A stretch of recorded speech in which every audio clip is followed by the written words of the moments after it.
الحمدللہ رب العالمین والصلاة والسلام علی سید المرسلین اما بعد فاعوذ باللہ من الشیطان الرجیم بسم اللہ الرحمن الرحیم الصلاة والسلام علیک یا رسول اللہ الصلاة والسلام علیک یا حبیب اللہ الصلاة والسلام علیک یا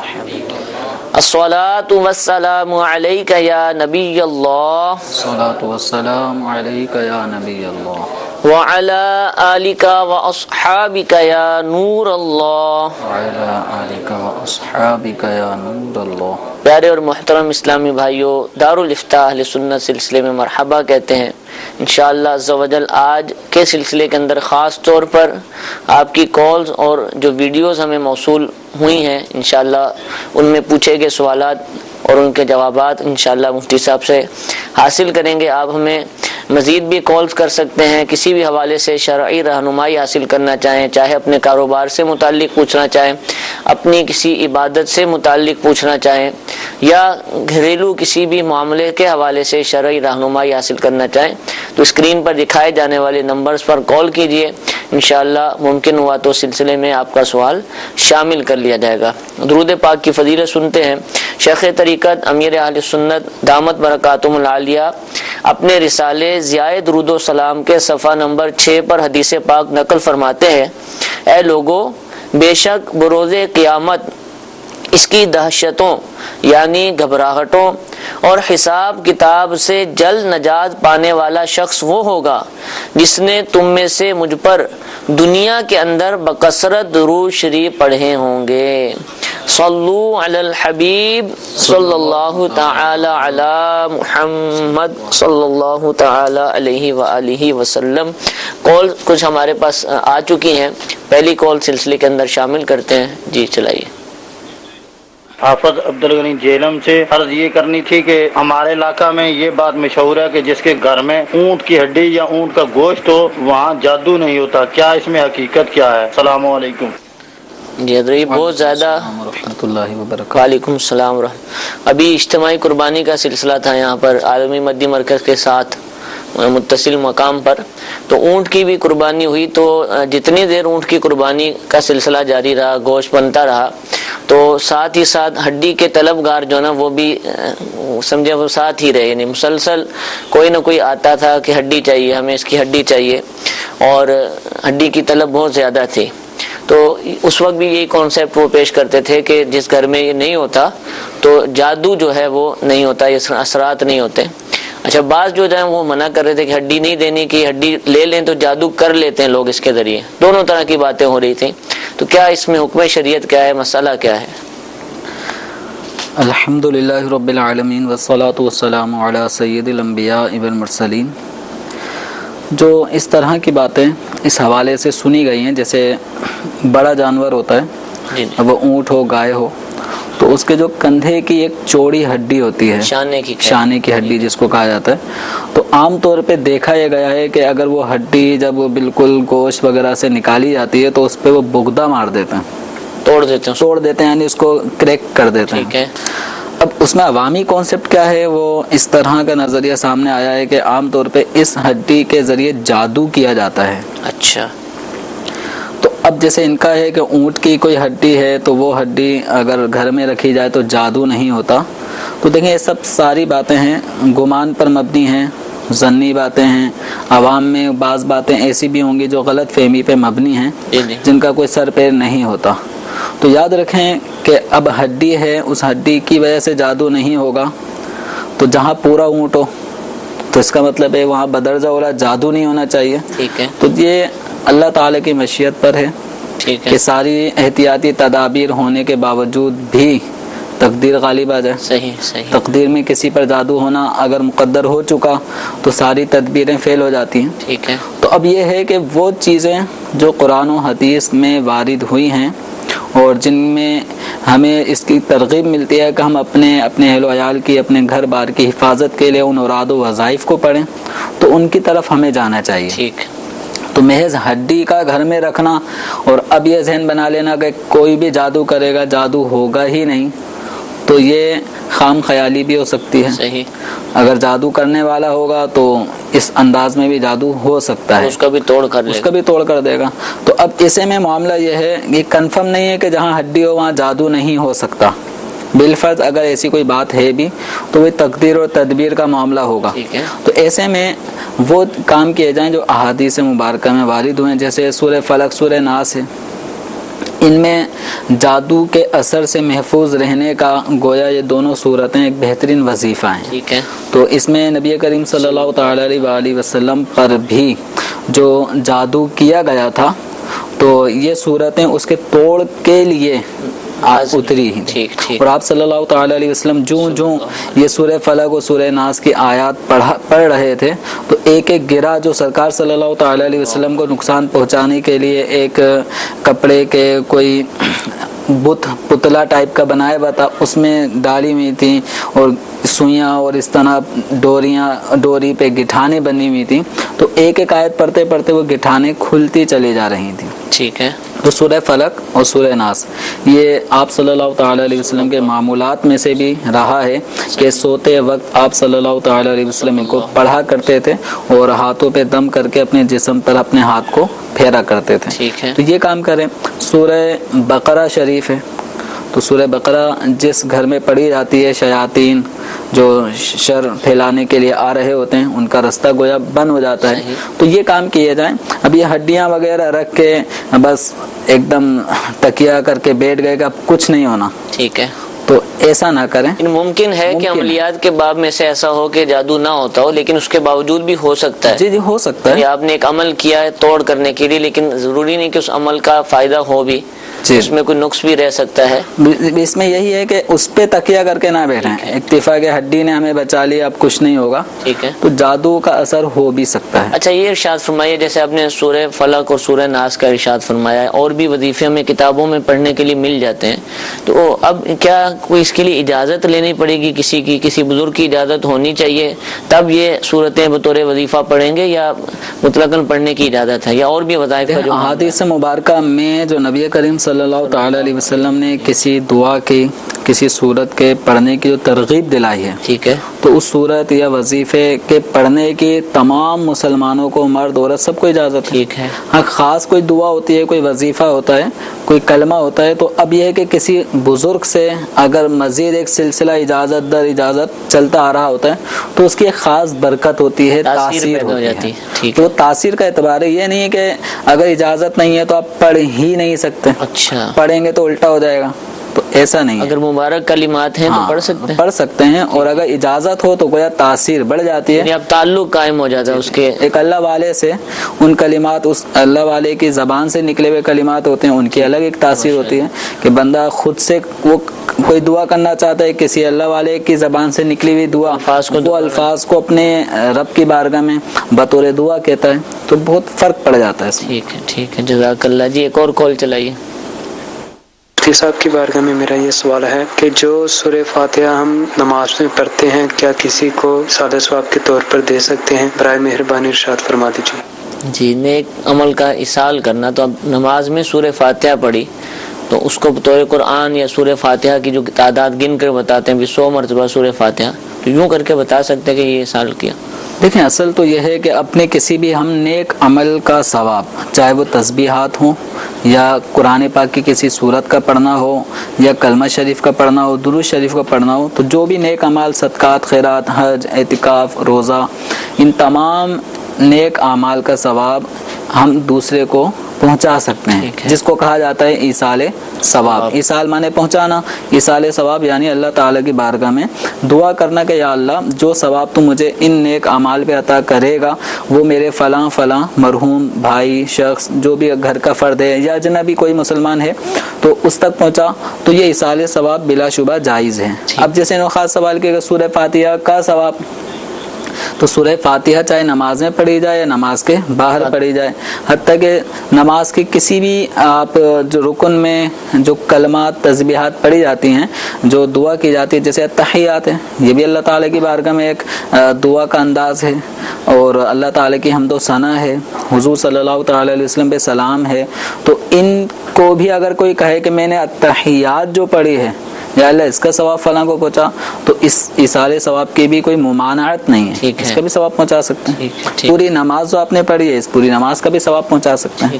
اچھا، ایصال ثواب جب کرنا ہو، ایصال ثواب لوگ لے رہے ہوتے ہیں نا، بھی مجھے ایصال ثواب چاہیے، تو عموماً وہ لکھ کر دیا جاتا ہے بھی ایک قرآن پاک، 2 سورہ یاسین، یہ وغیرہ۔ کیا لکھ دینے سے ایصال ہو جائے گا یا اس کو نیت کرنی ہوگی کہ بھئی میں یہ لکھ کر تو دے رہا ہوں صرف شمار کرنے کے لیے تاکہ گن کے بتا سکے کہ اتنا ہوا، لیکن اصلاً یہ ہے کہ وہ نیت بھی کرے، یا صرف لکھنا ہی نیت کہلائے گا؟ کیا کہلائے گا؟ دیکھیں، جیسے مثال کے طور پہ میں نے 2 قرآن پاک، جی 2 مرتبہ قرآن پاک پڑھا، اب کسی نے طلب کیا کہ آپ کے پاس کوئی ایصال ثواب کے لیے کوئی نیک عمل، کوئی اس طرح کی ایصال ثواب کرنا چاہیں، تو اب میں اگر اس کو یہ کہتا ہوں 2 قرآن پاک میری طرف سے فلاں کو ایصال ثواب، ٹھیک ہے، یہ تو بتا دیں کر دیں، یا میں نے کیا، دونوں صورتیں ہو سکتے ہیں۔ اب یہ چاہے وہ لکھ لے کہ 2 قرآن پاک، ایسی سورہ یاسین شریف کسی نے 30 مرتبہ پڑھی ہے، سورہ ملک جو روزانہ پڑھنے کے عادی ہوتے ہیں، تو کبھی وہ کہتے ہیں بھائی پورے مہینے جو میں نے روزانہ پڑھی ہے تو 30 مرتبہ سورہ ملک کا ثواب میں نے دیا، تو اس طرح اس کو کاؤنٹنگ کرنے میں کوئی حرج نہیں ہے۔ رہا معاملہ جس نے نیک عمل کیا ہے، اصل ہے جب وہ اس بات کو کہتا ہے کہ آپ میری طرف سے ثواب پہنچا دیں، تو جب وہ دعا کے وقت اس وقت کہا جائے گا تو اس وقت ثواب وہ اللہ تعالیٰ کی بارگاہ میں پہنچانے کی طلب کی جا رہی ہے، یا جس سے ثواب طلب کیا جا رہا ہے، سارے ثواب کے لیے مطالبہ ہو رہا ہے، تو اس نے ہی نیت کر لی کہ میری طرف سے آپ کے فلاں مرحوم کو 10 قرآن پاک کا ثواب، ٹھیک ہے۔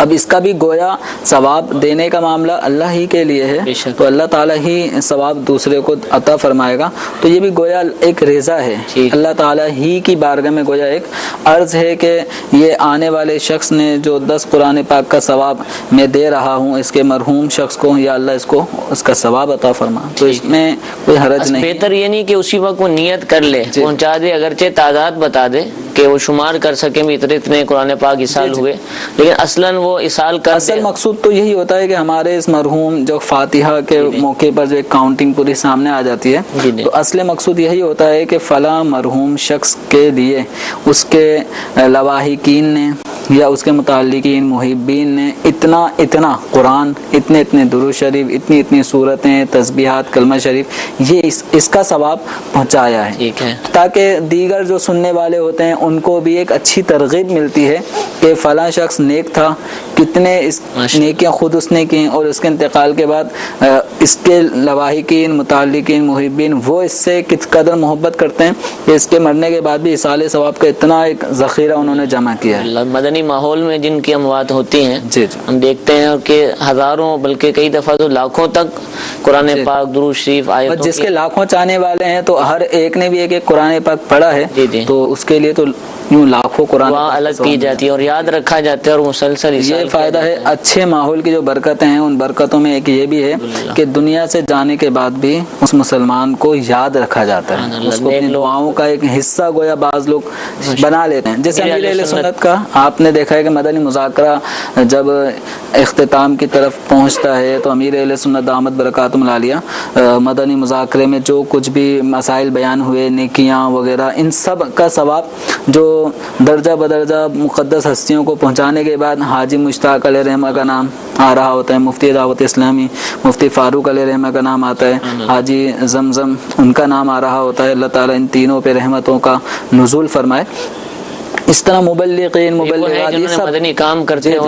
امیر اہل سنت کا گویا دل خوش کیا، امیر اہل سنت ان سے خوش ہیں اور دنیا دعوت اسلامی بھی ان سے خوش ہے ماشاءاللہ۔ تو یوں خوشی میں تحفے جو ہے وہ ایصال ثواب کے ذریعے پہنچائے جاتے ہیں۔ ٹھیک، اللہ تعالیٰ ہمیں بھی ایسی ہی زندگی عافیت کے ساتھ عطا فرمائے اور ایسی ہی مدنی ماحول کے اندر ہی موت عطا فرمائے، اور دنیا کے اندر نیک اعمال کرنے کی توفیق عطا فرمائے، اور اس ثواب جاریہ والے جو کام ہیں ان کو بھی کرنے کی توفیق عطا فرمائے۔ ایک ویڈیو سوال کی طرف بڑھتے ہیں، جی چلائیے۔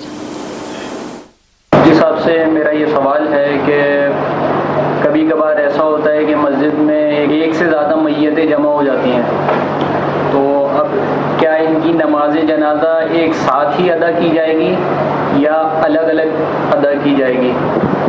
برائے کرم اس کا جواب عنایت فرما دیں۔ السلام علیکم ورحمۃ اللہ وبرکاتہ۔ السلام ورحمۃ اللہ وبرکاتہ۔ دیکھیں، اس میں افضل اور بہتر طریقہ یہ ہے کہ اگر متعدد ایک سے زائد اگر جنازے جمع ہو چکے ہیں تو ہر ایک کی الگ الگ نماز جنازہ ادا کی جائے. اچھا. افضل طریقہ یہی ہے.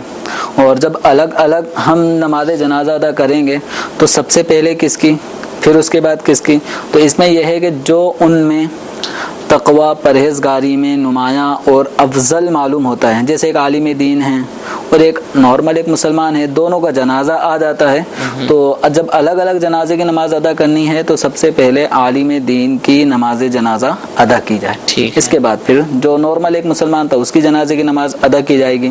تو اگر الگ الگ پڑھنا یہ افضل اور بہتر ہے, اور اس میں بھی کس کو پہلے اور کس کو بعد میں, تو جو ان میں افضل ہے اس کی پہلے پڑھی جائے, پھر اس کے بعد پھر اس کے بعد. اچھا, ایک ساتھ بھی ان کی نماز جنازہ ادا کی جا سکتی ہے. صحیح ہے.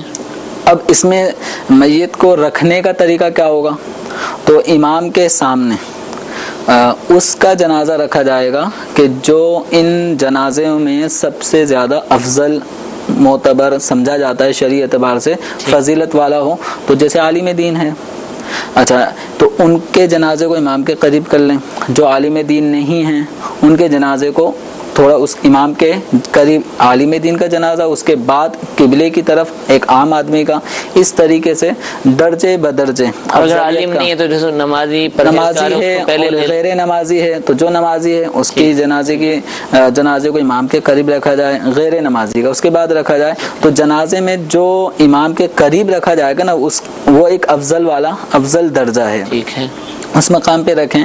اور چاہیں تو الگ الگ پڑھنا یہ افضل ہے. اگر اجتماعی طور پر جنازے کی نماز ادا کی جا رہی ہے تو ان میں بسا اوقات مرد بھی ہوتے ہیں, عورتیں بھی ہوتی ہیں, نابالغ بچہ بچی, ان کے بھی جنازے ہوتے ہیں.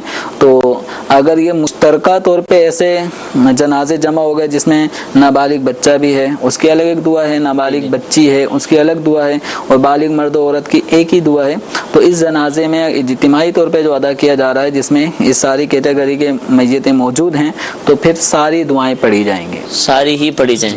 اچھا, ضروری ہے؟ ضروری نہیں ہے, اچھا, لیکن ایک پڑھنے کا موقع ہے تو ساری جو دعائیں جیسے بالغ مرد و عورت کی دعا وہ بھی پڑھیں, نابالغ بچہ ہے اس کی الگ دعا ہے وہ بھی پڑھی جائے, نابالغ بچی ہے اس کی بھی دعا پڑھی جائے. اگر بالغ مرد و عورت کی دعا پر ہی اکتفا کر لیا اور نابالغ بچے یا بچی کی دعا نہیں پڑھی تو جنازہ ہو جاتا ہے. صحیح. کہ جنازے کے اندر جو فرائض ہیں ان میں قیام اور 4 تکبیریں, یہ اصل ہے, ٹھیک ہے, یہ عام طور پہ پائی جاتی ہیں, ٹھیک ہے, 4 تکبیریں کہی جاتی ہیں اور قیام کی حالت میں نماز جنازہ پڑھی جاتی ہے. تو باقی یہ دعائیں جو ہے نا وہ مسنون ہیں, سنت ہیں, پڑھنی چاہیے, تو پڑھنی چاہیے. ٹھیک ہے. درود پاک ایک ہی پڑھا جائے گا, درود ابراہیمی جو ہے وہ پڑھا جائے گا. اب اس میں اللہم صلی علی محمد اور اللہم بارک, یہ دونوں درود شریف دعائیں درود ابراہیمی کہلاتے ہیں. ٹھیک ہے, جزاک اللہ. جی ایک اور کال چلائیے. اتاری مرکز دورولیا لاہور سے بول رہا ہوں. سوال میرا یہ ہے کہ ایک جگہ دکان کرائے پہ لی ہوئی ہو اور آگے کرائے پر دینا چاہیں تو دے سکتے ہیں, جبکہ اس کا ایڈوانس وغیرہ بہت معمولی سا دیا ہو اور اس کو آگے کام بھی خود کروایا ہو, دکان نہیں کمپلیٹ کروا کے خود, اور اس کو آگے سے چلایا نہیں چلی تو آگے سے کرائے پہ دے سکتے ہیں, یا اس کی کوئی صورت نکل سکتی ہے؟ جی دکان ہو, مکان ہو, یا کوئی بھی چیز ہم کرائے پہ لیتے ہیں جی تو اس کو مزید آگے کرائے پر دینا, تو اس میں یہ ہے کہ مالک مکان یا مالک دکان اس کی طرف سے اجازت ہے نہیں ہے, اس کو بھی مد نظر رکھا جائے. تو اگر اجازت ہے اس کی طرف سے, بھائی آپ کو میں نے دیا, آپ جس کو چاہیں دے دیں, تو ابھی صورت میں یہ کسی اور کو کرائے پر دینا چاہتے ہیں تو اگر سیم وہی کرایہ ہے, جیسے 10,000 روپے منتھلی دکان کرائے پہ انہوں نے لی, آگے کسی اور کو 10,000 میں دے دی, ٹھیک ہے, اس میں کوئی حرج نہیں ہے. البتہ جیسے 10,000 روپے کرائے پر لی, اب یہ 11,000 روپے کرائے پر لے کے 10 پہ تو کچھ دے گا نہیں. اب زیادہ میں اگر دینا چاہتے ہیں, 10 میں کرائے پہ 10,000 میں کرائے پہ لی اور آگے کسی اور کو 11,000 میں دینا چاہتے ہیں تو یہ 11,000 میں نہیں دے سکتے. اس کی ایک صورت یہ ہے کہ یہ جیسے نارمل دکان تھی, اب اس دکان میں انہوں نے ایک فرنیچر کا جو بھی معمولی سامان ہوتا ہے, اسی طرح شو کیس وغیرہ ہوتے ہیں یا دیواروں پہ جو باکس وغیرہ بنے ہوئے ہوتے ہیں چیزیں رکھنے کے لیے, اس طرح کی کوئی ڈیکوریٹ اس کو کیا ہے, یا دکان کا کلر نہیں تھا، انہوں نے اچھے انداز میں اس کو ڈیکوریٹ کر دیا ہے، اب یہ کرایہ زیادہ مقرر کر کے کسی اور کو کرائے پہ دیتے ہیں تو اب زیادہ کرائے پر دینا جائز ہے۔ ٹھیک ہے، یعنی یوں کر کے، اور اگر وہ 10 کی لی ہے اور میں جیسے عرض کیا کہ 10 کی لے کے 10 کی کیوں دے گا، لیکن اگر وہ یوں فائدہ اٹھاتا ہے کہ خود تو مثال کے طور پہ 25,000 ایڈوانس دیا تھا اور دوسرے سے 50,000 ایڈوانس لے رہا ہے لیکن دے 10 ہی کی رہا ہے، تو کیا اس میں حرج ہے؟ اس میں حرج نہیں ہے، ایڈوانس کم زیادہ اس میں مسئلہ نہیں ہے کہ آپ نے 25,000 روپے ایڈوانس پہ لیے اور اگلے شخص جس سے آپ نے لیے اس سے آپ نے جو ہے وہ 1,00,000 روپے لے لیا، لیکن جو کرایہ ہے جو عرفاً جتنا بنتا ہے اتنا ہی دوسرے شخص سے آپ لے رہے ہیں، زیادہ نہیں لے رہے، جتنا آپ کا طے ہوا اس سے زیادہ نہیں لے رہے ہیں۔ یہ اس صورت میں جبکہ آپ نے دکان جس حالت میں لی ہے اسی حالت میں دوسرے کو دے رہے ہیں، تو پھر آپ زیادہ کرایہ مقرر نہیں کریں گے، اتنا ہی لیں یا اس سے کم لیں۔ ٹھیک ہے، تو یہ کم تو لینا مشکل ہے، بس یہ ایڈوانس والا ایک فائدہ بتایا تو اس میں کوئی حرج نہیں ہے، وہ تو وہ جس کام کے لیے جیسے کیٹیگری ہوتی ہے نا، یہ کپڑا مارکیٹ ہے یا یہ فلاں مارکیٹ ہے، یا خود اس کو بتایا تھا بھی میں کپڑا بیچوں گا یا میں یہ چیز بیچوں گا، تو کیا آگے یہ پابند کرے گا اور خود بھی کیا پابند رہے گا کہ یہی کام کرے اور آگے بھی اسی کام کے لیے دے یا کچھ کسی بھی کام کے لیے دے؟ اس میں ایسا نہیں ہے کہ جیسے کپڑے کی دکان کے لیے مارکیٹ کپڑے کی ہے تو ابھی کپڑے کے بجائے یہ اپنے موبائل کی شاپ کھولنا چاہتا ہے تو موبائل کی شاپ کھولنے کی ممانعت نہیں ہوگی شرعی حوالے سے۔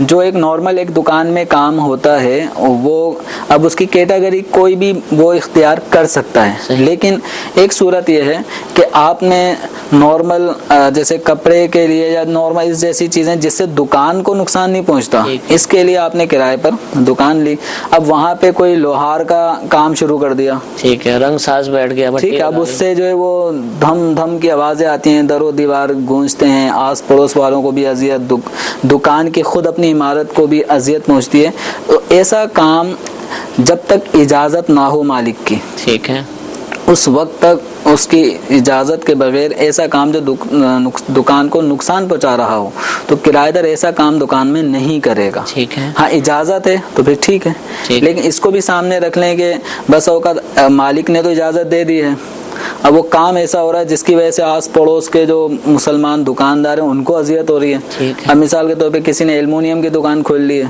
اور ہر وقت جو ہے وہ اس کے اندر کٹر کلینڈر جو بھی چلتا ہے جس کی وجہ سے وہ ایلومینیم کی پٹیاں کٹیں گی، جو ایک ایسا مکروہ ترین ایک شور ہوتا ہے جو بالکل ناپسندیدہ ہوتا ہے۔ تو اب ایسے رہائشی علاقوں میں، ایسے مارکیٹ ایریا میں جہاں پہ لوگ بالکل خاموشی جیسا ماحول ہوتا ہے وہاں پہ ایسا کام کیا جائے گا، اگرچہ مالک اجازت دے رہا ہو تو یہ ایک مضر کام ہے، ٹھیک ہے، لوگوں کو اذیت پہنچانے والا کام ہے، یہاں ویسے ہی اس کی ممانعت ہو جائے گی اگرچہ مالک اجازت بھی دے دے۔ ٹھیک ہے، انوائرمنٹ کو، ماحول کو دیکھا جائے کہ کیا ہو رہا ہے، اور عام طور پہ ہمارے ہاں لوہاروں کی جو دکانیں ہوتی ہیں تو لائن سے ہی لوہاروں کی دکانیں ہوتی ہیں، اب وہاں کی کسی کا مکان ہے تو اس کو پتا ہے کہ یہ مارکیٹ ہے، بلکہ اس مالک مکان نے دیا ہوتا ہے، اطراف میں سب لوگ اس پہ راضی ہوتے ہیں، اس شور کے عادی ہو چکے ہوتے ہیں، اسی شور میں نیند بھی آ جاتی ہے، اسی کو دیکھ کر ہی وہ اپنی رہائش رکھتے ہیں، کوئی حرج نہیں ہے۔ لیکن اگر ایسا نہیں ہے، ماحول کچھ اور ہے تو اب آپ کام اب وہاں پہ پھر وہ اذیت اور ایذائے مسلم والی بات ہو جائے گی۔ ٹھیک ہے، اس کا لحاظ کرنا چاہیے۔ اللہ تعالیٰ میں